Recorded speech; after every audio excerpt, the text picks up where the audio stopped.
Momentum for Nari Shakti. The empowerment of women through entrepreneurship, ease of living, and dignity for them has gained momentum in these 10 years. 30 crore Mudra Yojana loans have been given to women entrepreneurs. Female enrollment in higher education has gone up by 28% in 10 years.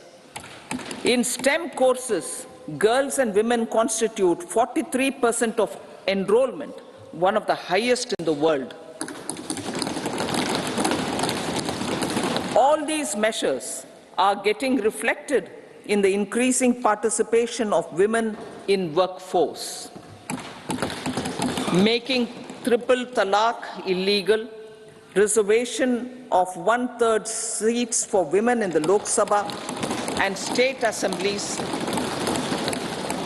and giving over 70% houses under PM Awas Yojana in rural areas to women, and giving over 70% houses under PM Awas Yojana in rural areas to women as sole or joint owners have enhanced their dignity. Exemplary track record of governance, development, and performance. Besides delivering on high growth in terms of gross domestic product, the government is equally focused on a more comprehensive GDP, that is, governance, development, and performance. Our government has provided transparent, accountable, people-centric, and prompt, trust-based administration with citizen-first and minimum government, maximum governance approach. The impact of all-round development is discernible in all sectors. There is macroeconomic stability, including in the external sector. Investments are robust. The economy is doing well. People are living better and earning better, with even greater aspirations for future. Average real income of the people has increased by 50%. Inflation is moderate. People are getting empowered, equipped, and enabled to pursue their aspirations. There is effective and timely delivery of programs and of large projects. Economic management. The multi-pronged economic management over the past 10 years has complemented people-centric, inclusive development. Following are some of the major elements. 1. All forms of infrastructure, physical, digital, or social, are being built in record time.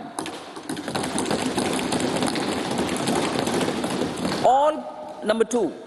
All parts of the country are becoming active participants in economic growth. Number 3, digital public infrastructure, a new factor of production in the 21st century, is instrumental in formalization of the economy. Number 4, goods and services tax has enabled one nation, one market, one tax. Tax reforms have led to deepening and widening of tax base. Number 5, strengthening of the financial sector has helped in making savings, credit, and investments more efficient.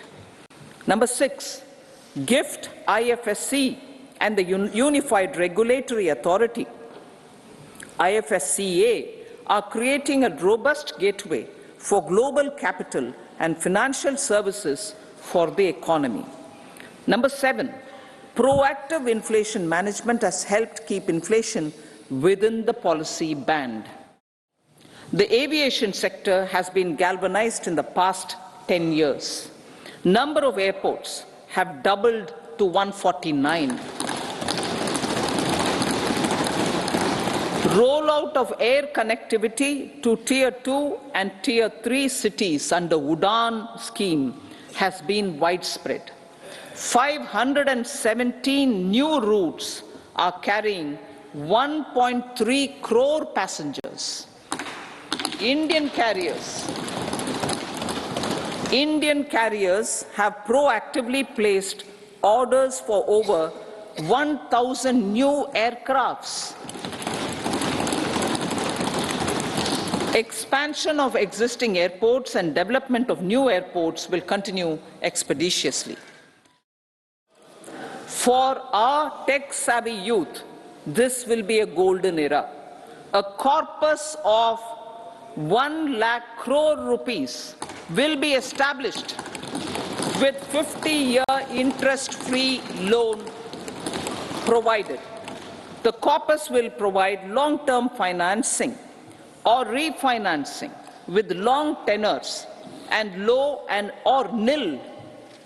I repeat that sentence. The corpus will provide long-term financing or refinancing with long tenors and low or nil interest rates. This will encourage the private sector to scale up research and innovation significantly in sunrise domains. We need to have programs that combine the powers of our youth and technology. A new scheme will be launched for strengthening deep tech technologies for defense purposes and expediting Atmanirbharta. Railways. 3 major economic railway corridor programs will be implemented. These are energy, mineral and cement corridor.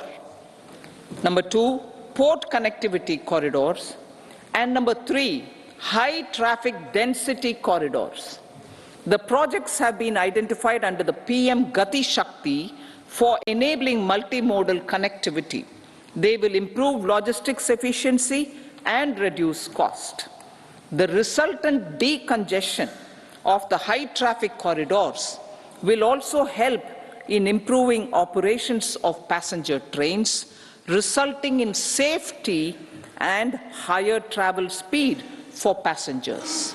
Together with dedicated freight corridors, these 3 economic corridor programs will accelerate our GDP growth and reduce logistic costs.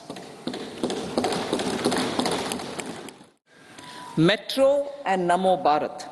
We have a fast expanding middle class and rapid urbanization is taking place. Metro rail and Namo Bharat can be the catalyst for the required urban transformation. Expansion of these systems will be supported in large cities, focusing on transit-oriented development. Green energy. Towards meeting our commitment for net zero by 2070, the following measures will be taken. Viability gap funding will be provided for harnessing offshore wind energy potential for initial capacity of 1 gigawatt. Coal gasification and liquefaction capacity of 100 metric tons will be set up by 2030. This will also help in reducing imports of natural gas, methanol and ammonia.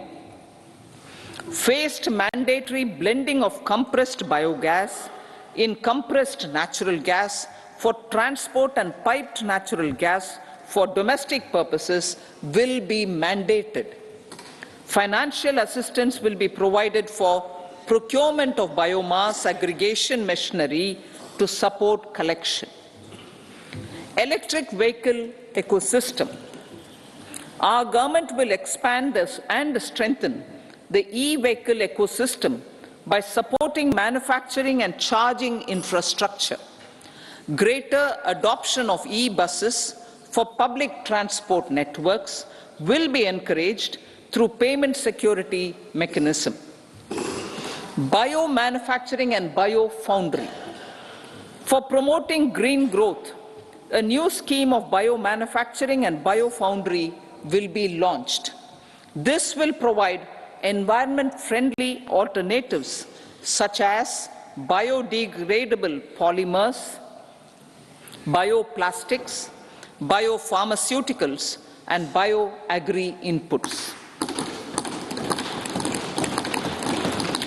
This scheme will also help in transforming today's consumptive manufacturing paradigm to the one based on regenerative principles. Blue Economy 2.0. For promoting climate-resilient activities for Blue Economy 2.0, a scheme for restoration and adaptation measures and coastal aquaculture and mariculture with integrated and multi-sectoral approach will be launched. Comprehensive development of tourist centers. The success of organizing G20 meetings in 60 places presented diversity of India to global audience. Our economic strength has made the country an attractive destination for business and conference tourism. Our middle class also now aspires to travel and explore.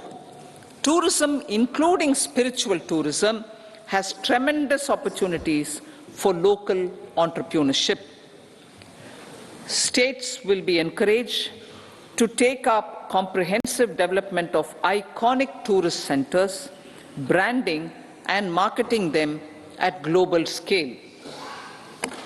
A framework for rating of the centers based on quality of facilities and services will be established. Long-term interest-free loans will be provided to states for financing such development on matching basis.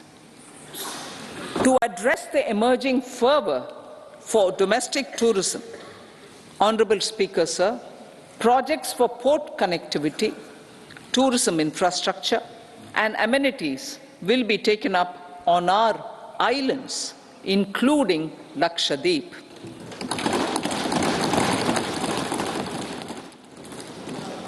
Vision for Vikasit Bharat.